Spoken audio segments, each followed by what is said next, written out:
Cool. ఏదో చిన్న దెబ్బకి మీరెందుకు అంత హడావుడి చేస్తున్నారు? వదిలేయండి. భార్గవ్, ఇది వదిలేసే అంత చిన్న విషయం కాదు. తనెవరో నీకు తెలుసా? ఎవరో జానకి అంట.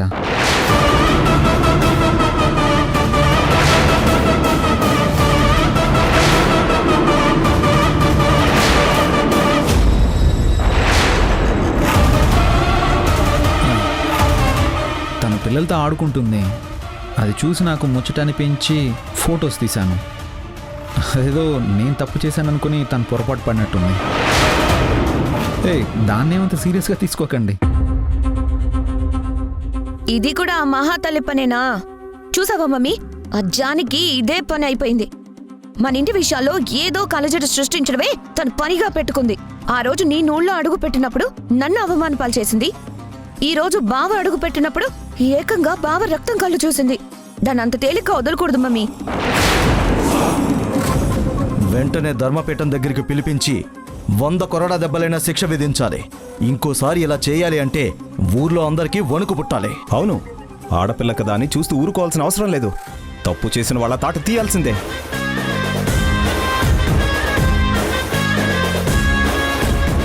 ఆ జానకి పెద్దలంటే గౌరవం లేదు, చెప్పిన మాటంటే విలువ లేదు. తన ఇష్టం వచ్చినట్టు చేస్తుంటే ఇక్కడ చూస్తూ ఎవ్వరూ ఊరుకోరని తనకి తెలిసేలా నేను చేస్తాను. వెంటనే జానకి కబురు పెట్టండి. దీక్షితులు గారిని కూడా రమ్మని చెప్పండి.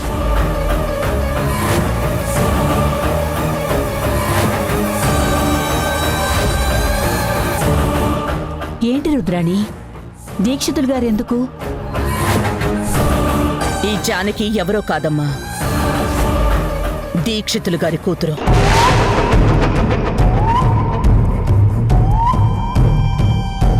అలాంటి మనిషి కడుపున ఇలాంటమ్మ ఎలా పుట్టిందో అర్థం కావడం లేదు. ఒట్టి అల్లరి పిల్ల. తన సంగతి చూడాల్సిందే.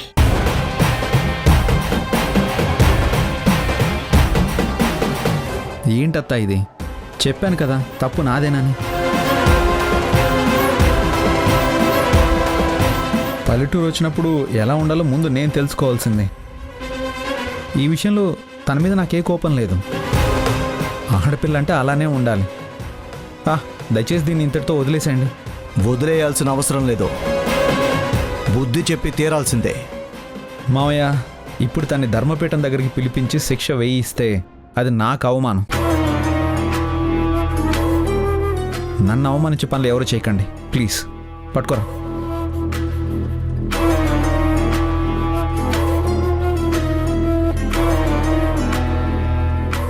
ఏంటి బావ చెప్పినట్టు వదిలేస్తావా మమ్మీ? ఆ జానికి బుద్ధి చెప్పాల్సిందే. భార్గవ్ ఏ నిర్ణయం తీసుకున్నా మంచి నిర్ణయం తీసుకుంటాడు. వీడియో తీయడంలో ఎలాంటి దురుద్దేశం లేకపోయినా ఆ పిల్ల అపార్థం చేసుకుంది. అందులో తన తప్పేమీ లేదు. ఈ విషయం ఇక్కడితో అందరూ వదిలేయండి.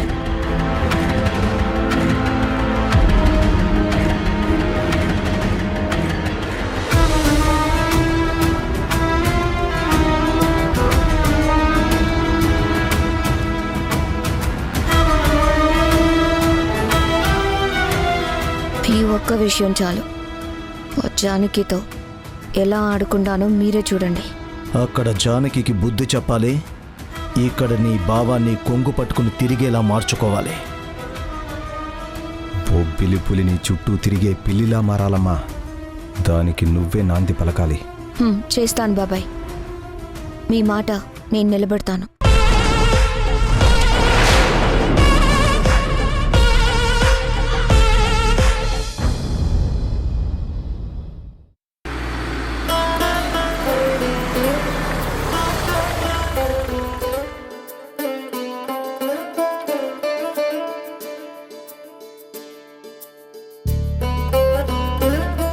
రామచంద్ర, ఇంటి ఇలవేల్పు దైవానివి నువ్వు. కాని ఇన్ని సంవత్సరాలు ఈ గుడిలో అడుగుపెట్టలేకపోయాను. నీ కరుణ మా మీద ఉన్నా నీ నీడకు దూరంగా ఎక్కడో బతికాను. మళ్ళీ ఇన్ని సంవత్సరాల తర్వాత నిన్ను దర్శించుకునే భాగ్యం కలిగింది.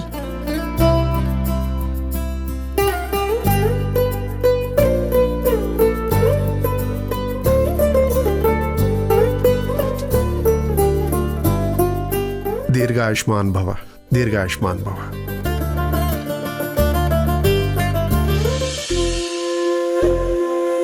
నమస్కారం రాణి గారు. నమస్కారం. బావున్నారా దీక్షితులు గారు? మీ కుటుంబం దయతో బాగానే ఉన్నామమ్మా. మీరెలా ఉన్నారు? ఆ దేవుడి దయ వల్ల బాగానే ఉన్నాం. ఇన్ని సంవత్సరాల తర్వాత మళ్ళీ మీరు ఊరు వచ్చారని వినగానే ఎంతో ఆనందంగా అనిపించింది. అనుకోని ఆపద ఎదురై ఊరికి దూరంగా ఉండాల్సొచ్చింది. ఇన్నాళ్లకది పూర్తయిపోయింది. ఇంకా మంగళకరమైన కార్యక్రమాన్ని జరిపించడానికి మళ్ళీ ఇక్కడికొచ్చాను.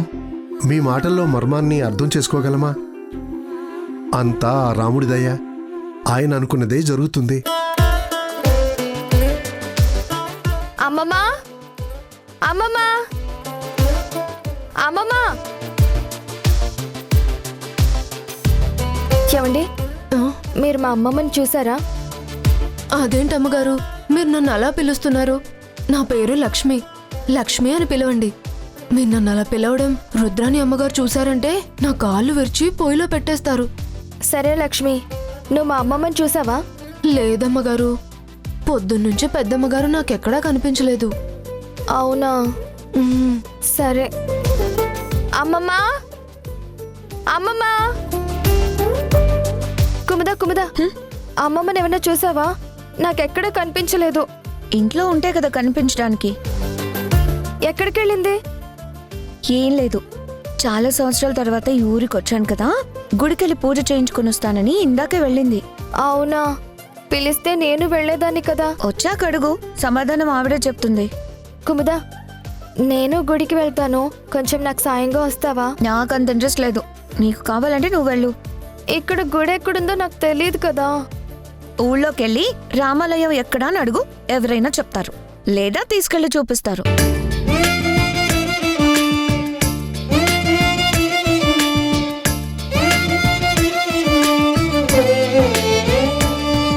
దీక్షితులు గారు, ఈ ఏడాది ఎట్టి పరిస్థితుల్లోనూ భార్గవ్కి భూమికి పెళ్లి చెయ్యాలి.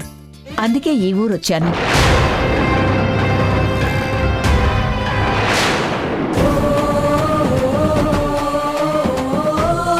తొందరగా అన్ని శుభకార్యాలు జరగాలి. నా మనవరాలు నా ఇంటి కోడలు కావాలి. ఆ కోరిక మీద రాముల వారికి విశేషమైన పూజ జరిపించండి. అలాగే అమ్మా. రామాయ రామభద్రాయ రామచంద్రాయ వేదసే. ఆగండి.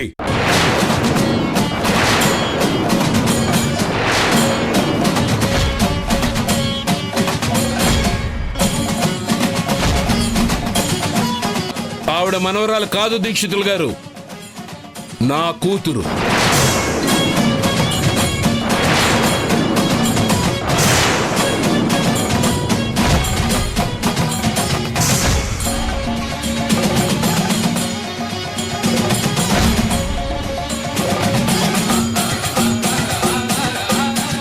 పూజ చేయించవలసింది నా కూతురు పేరు మీద. ఈ తండ్రి కూతుర్లు కలవాలని, కలకాలం సంతోషంగా ఉండాలని ఆ దైవానికి పూజ చేయించండి. ఎలా ఉన్నారు అల్లుడు గారు? మీ కుటుంబం దయ వల్ల భార్య బిడ్డలకి దూరమై బతికున్న శవంలా ఉన్నాను.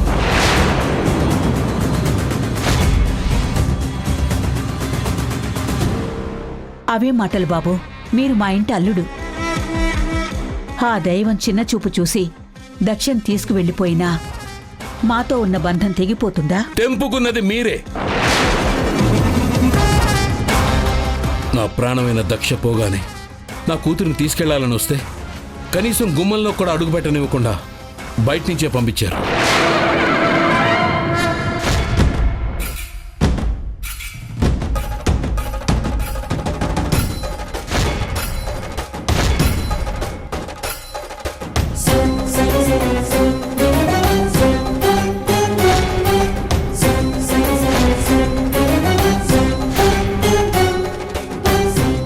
ఆ రోజు బంధం తెంపుకుని ఈరోజు ఏదో బాధ్యతగా మాట్లాడుతున్నారేంటి?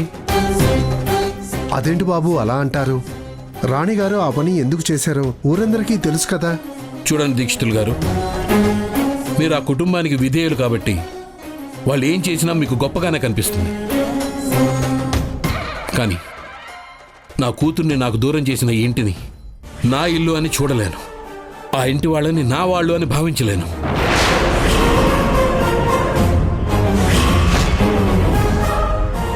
మీరు కాదనుకున్నా మీ రక్తం మా ఇంట్లో పెరుగుతుంది. ఆ ఇంటితో అనుబంధం ఏర్పడబోతుంది. మన మధ్య బంధం ఎప్పటికీ తెగిపోతల్లుడు గారు. వరసలొద్దు. నా రక్తం మీ ఇంట్లో ఉంది కాబట్టి ఇన్ని రోజులు నా కంటి పాప కోసం కళ్ళు కాయలు కాసేలా ఎదురు చూశాను. కానీ నాకు చూపించకుండా, నా ఊనికి కూడా తెలియకుండా మీరు పెంచుతున్నారని తెలుసుకున్నాను. అందుకే నా కూతురు నాతో తీసుకెళ్తానని చెప్పాలని వచ్చాను.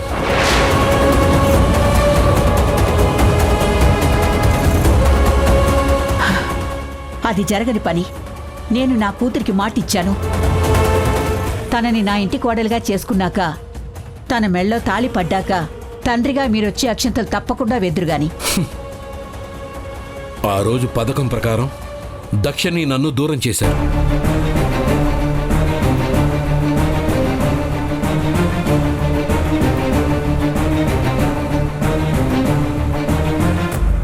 తను కాలంలో కలిసిపోయింది.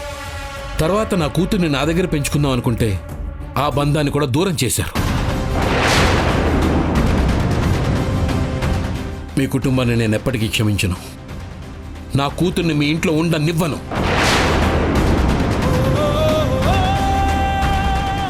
ఆ దైవ సాక్షిగా మీ ముందు మాట్లాడుతున్నాను. నేను తప్పు చేయలేదు.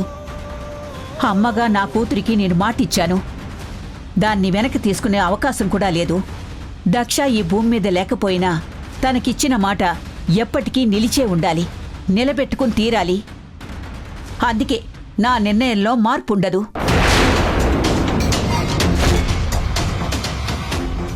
మీ నిర్ణయం మీరు తీసుకుంటే నా నిర్ణయం నేను తీసుకున్నాను. నా కూతురు మీ ఇంట్లో ఉండదు. బొబ్బిలి వారసత్వం తనకు అవసరం లేదు. మాది రాజరికమే, మాకు ఆస్తులున్నాయి. ఇది ఆస్తుల విషయమో అంతస్తుల విషయమో కాదు, ఆడపిల్లకిచ్చిన మాట విషయం. అది నేను తప్పను. గుండెల్లో పెట్టుకుని చూసుకోవాలనుకున్న మనిషిని దూరం చేసిన వంశం మీది. కళ్ళల్లో పెట్టుకుని పెంచుకోవాల్సిన కూతుర్ని కంటికి కనిపించకుండా చేసిన వాళ్ళు మీరు. మీ మీద దయ చూపించాలనుకోవడం కలే అవుతుంది. ఈ దైవ సన్నిధిలో చెప్తున్నాను, నన్ను నా కూతుర్ని ఇక మీరు విడదీయలేరు.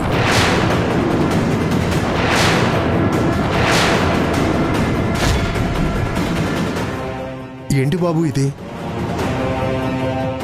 అమ్మగారు తనకి భార్గవ బాబుతో పెళ్లి చేయాలనుకున్నారు. ఏ ఆడపిల్లకైనా పెళ్లి చేసి అత్తవారింటికి పంపించాలి కదా. అలాంటిది అత్తవారింట్లోనే మీ ఆడపిల్ల పెరుగుతుంది. ఇక అభ్యంతరం ఏముంటుంది బాబు? మీ కూతురు మీ కళ్ళ ముందుంది కాబట్టి మీరు ఎదుటి వాళ్ళ గురించి ఇంత తేలిగ్గా చెప్తున్నారు. అదే మీ కూతురు జానకిని మీకు దూరం చేస్తామన్నా, మీ కంటికి కనిపించకుండా ఉంచుతామన్నా మీరు తట్టుకోగలరా? సమాధానం దొరకట్లేదు కదా. ఈ దైవ సన్నిధిలో ఉండి ఏదో గొప్ప మాట చెప్పామనుకున్నారు. మీ దాకా వచ్చేసరికి ఇలా మౌనంగా ఉండిపోయారు. నేను అన్నమాట మీకు బాధగా అనిపిస్తే 20 ఏళ్ల నా బాధ ఎలా తీరుతుంది? అల్లుడు గారు, నేను మీకు దూరం చేసింది మీ మీద పగతో కాదు. తనని నా ఇంటికి దూరం చేస్తానని మీరు పంతం పట్టడంతో అలా తీసుకువెళ్లవలసి వచ్చింది. లేదంటే నా మనవరాలు ఇక్కడే పెరిగేది. మీరప్పుడప్పుడు వచ్చి చూసుకునేవారు. మీ మాటలు మీ అహంకారానికి నిదర్శనం. మీ అహంకారం నాకు నచ్చదు. అయినా బొబ్బిలి వంశంలో ఆత్మీయత, అనురాగాలే ఉంటాయనుకున్నాను. ఇలా కుళ్ళు, కుతంత్రాలు కూడా ఉంటాయని నేను కల్లో కూడా ఊహించలేదు. అలాంటి చోట నా కూతురు ఉండకూడదు. ఆ ఇంట్లో నా కూతురుని ఉండనివ్వను. మీరు కాదు అనుకున్నంత మాత్రాన కాకుండా పోదు. మీరు ఎవరో కూడా తనకు తెలీదు. నేనే లోకంగా పెరిగిన నా మనవరాలు నా మాట కాదనదు.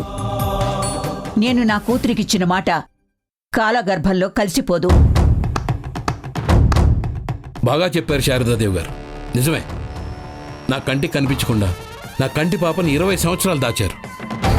కానీ కన్న తండ్రి నేనున్నాను. నా మమకారం తెలిసిన రోజు నా కూతురు నా మాట వింటుంది. అప్పుడు మీ మాట ఎలా చెల్లుతుందో నేను చూస్తాను.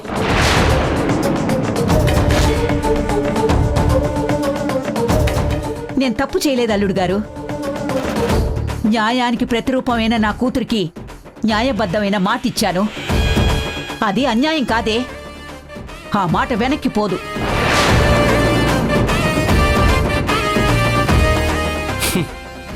న్యాయం అని మీరు అనుకుంటే జరిగేది కాదు. ఒక తండ్రిగా నా కూతుర్ని నాకు దూరం చేయడం అన్యాయం అని నేను అంటున్నాను. మేమిద్దరం కలవడం న్యాయం అని నేను నిర్ణయించుకున్నాను. నా బిడ్డను తీసుకెళ్ళడానికి ఆ దైవం కానీ మీ ధర్మం కానీ ఏ దడ్డొచ్చినా నేను లెక్క చేయను.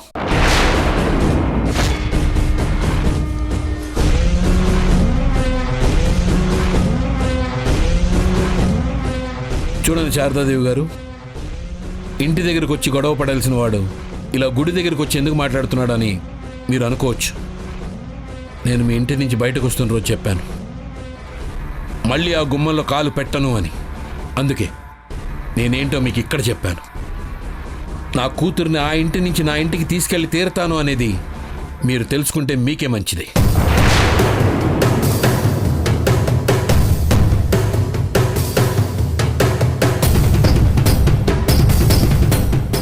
బాధపడకండమ్మా, ఆయన ఏదో ఆవేశంలో ఉన్నారు, అందుకే అలా మాట్లాడారు. ఆ రోజు అల్లుడి మీద పడింది నిందేనని మా అందరికీ తెలుసు. కానీ నలుగురిలో పడిన నింద నిరూపించే అవకాశం లేకుండా పోయింది. అందుకే దక్ష అలాంటి నిర్ణయం తీసుకుంది. దైవం వాళ్ళిద్దరినీ దూరం చేసింది. నా కూతురికిచ్చిన మాట కోసం ఆ తండ్రి కూతుళ్ళని నేను విడదీశాను. ఆయన బాధలో తప్పు లేదు. కానీ భూమి ఆ ఇంటికి వెళ్ళిపోవడానికి మాత్రం నేను ఒప్పుకోలేను. మీరు పూజ జరిపించండి. అలాగేనమ్మా.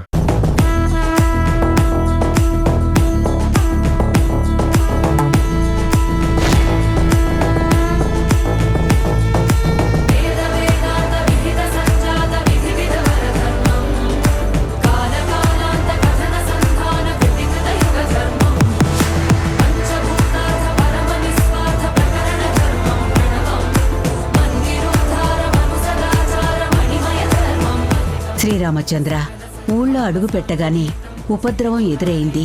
అల్లుడు గారు తన కూతుర్ని తాను తీసుకువెళ్ళిపోతానంటున్నారు. కూతురే ఎదురొచ్చినా గుర్తుపట్టే పరిస్థితి లేదు. ఈ పెళ్లి జరిగే వరకు ఎక్కడా ఏ ఇబ్బంది జరగకుండా నువ్వే కాపాడు తండ్రి.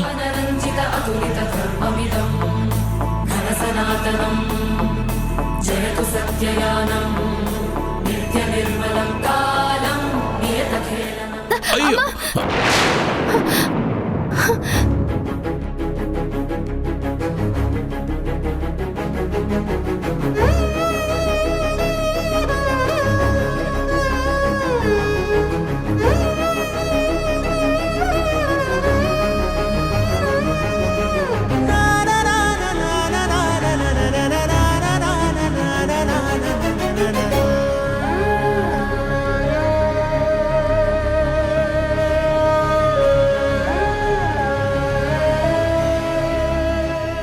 జాగ్రత్తమ్మా, జాగ్రత్త.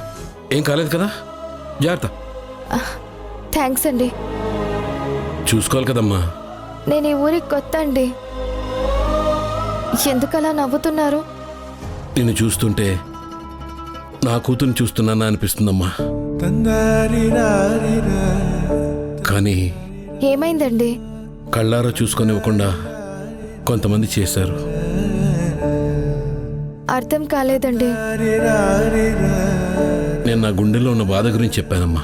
మిమ్మల్ని చూస్తుంటే నాకు బాగా పరిచయం ఉన్నవారిలాగా కనిపిస్తుంది. మీరెప్పుడైనా సిటీకి వచ్చారా? లేదమ్మా, మాకు ఇక్కడికి దగ్గరే. నేను ఊరికి అరుదుగా వస్తుంటాను. మా ఊరు వదిలి ఎక్కడికి రాను. అవునా, మీరు నాలాగే అన్నమాట. ఎక్కడికి వెళ్ళరా? వెళ్ళాలంటే నా అనేవాళ్ళు ఉండాలి కదమ్మా. మీకెవరూ లేరా? చెప్పాను కదమ్మా, నా రక్తం పంచుకు పుట్టిన కూతురుంది. కాకపోతే తను నా దగ్గర లేదు. అవునా, మీకు దూరంగా ఎందుకుంది? నేనంటూ ఉన్నానని తనకు తెలీదమ్మా. అలా తెలిసిన రోజున నా కూతురు నా దగ్గరికి వచ్చేస్తుందన్న నమ్మకం నాకుంది. మీ మాటలేంటో నాకు అర్థం కావట్లేదండి. అది అనుభవించిన వాళ్ళకి తప్ప అందరికీ తెలీదమ్మా. నువ్వు జాగ్రత్తగా వెళ్ళమ్మా. ఏమ్మా? అరే, ఇలా కూర్చో. కాలు బెణికినట్టుంది. ఉండు చూస్తాను.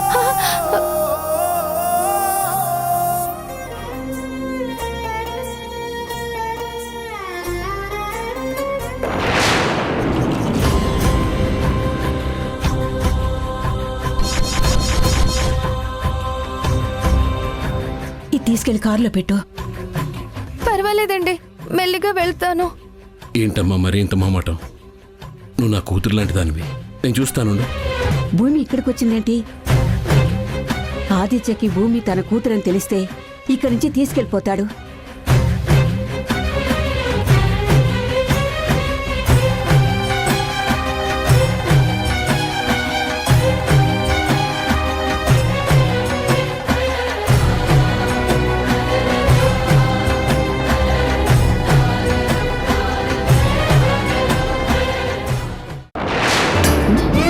వీడేంటి నిన్న బైక్ మీద వచ్చాడు, వీడియోలు తీశాడు, ఈ రోజు సైకిల్ తొక్కుకుంటూ వస్తున్నాడు, ఊసరవల్లిలాగా రంగులు బాగానే మారుస్తున్నాడు.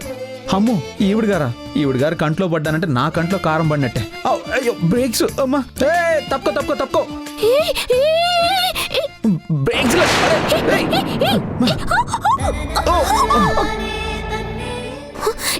నన్ను వదిలు.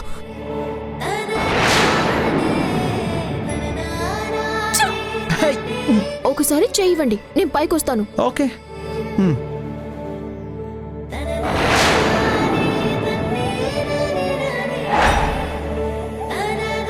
కళ్ళెదురుగా నిలిచిన కలల సుందరిని భార్గవ్ గుర్తుపడతాడా?